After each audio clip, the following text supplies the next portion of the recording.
I've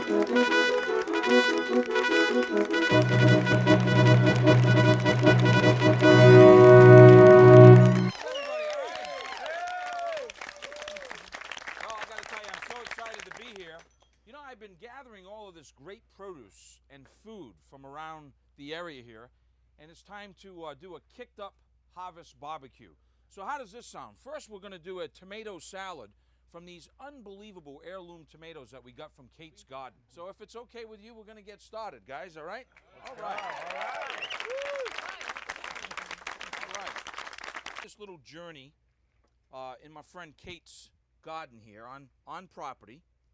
And wonderful tomatoes that we found, particularly these heirloom type tomatoes. So we found at least 6 or 7 varieties out there. Well, let me show you the insides of these. I've already cut some of them up, and look at how just wonderful that looks, huh? Wow. And they smell just like the earth, and they really smell like a great tomato. We're going to take those tomatoes, real simple, and we're going to make a simple vinaigrette to sort of coat them. And then we're going to get to drink some wine. So. Yeah. Because we are in wine country, right? All right. So I'm going to start with a little bit of shallot or shallot, depending where your location is, and some Dijon mustard. Going to make just a little bit of paste like that. And how I'm going to thin that out is using a little bit of white wine vinegar. And generally, when I make a sort of a vinaigrette like this, I use about 3 pots oil to 1 pot vinegar, and that just gives it the nice, perfect tang.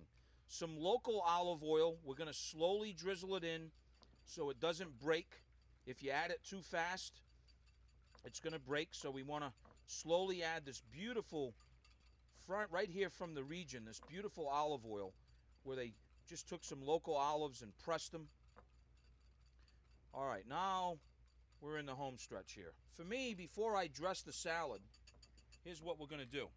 We're going to take a little bit of salt and just sort of salt and pepper the tomatoes first. Fresh ground pepper. And then what we're going to do is just take a little more of that delicious olive oil just to sort of coat first a little bit of the tomatoes. You guys with me so far? Oh, yeah. Oh, yeah, man. Okay. All right, now, here's another wonderful thing that we found in Kate's garden. Check this out. Some beautiful baby arugula. Oh, and we just washed it, crisped it up a little bit, nice and cold. We're going to just take a little bit of that arugula. We could either do it on the plate or we could toss it with the tomatoes. So here's what I'm going to do. I'm just going to take some of that beautiful arugula, stack it up,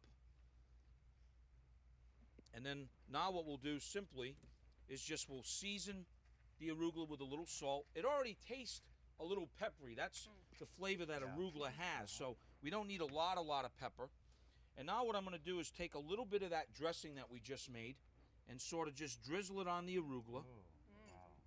Oh, yeah, babe. Oh, yeah. And just a little bit of that right on the arugula. And then use the rest on those fabulous tomatoes.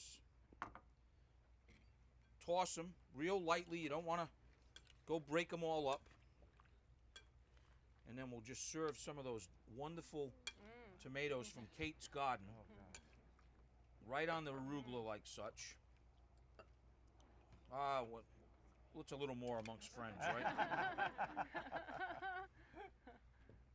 Now, here's the wonderful thing about being here in this region in Mendocino County. All of these incredible little purveyors and little producers either making oil or, of course, making wine like here, or great produce. This is a local little goat cheese. And to finish it, I thought I would just, it's kind of not the norm goat cheese where goat cheese you kind of can crumble it almost. This has really got a nice moisture content to it. So I thought we would just, why mess around? Right? I mean, life's too short to not have enough goat cheese is the way I look at it. And there you have it, folks. A little great salad right there using some beautiful heirloom tomatoes and arugula from Kate's garden right there. Thanks, Kate. I really appreciate it.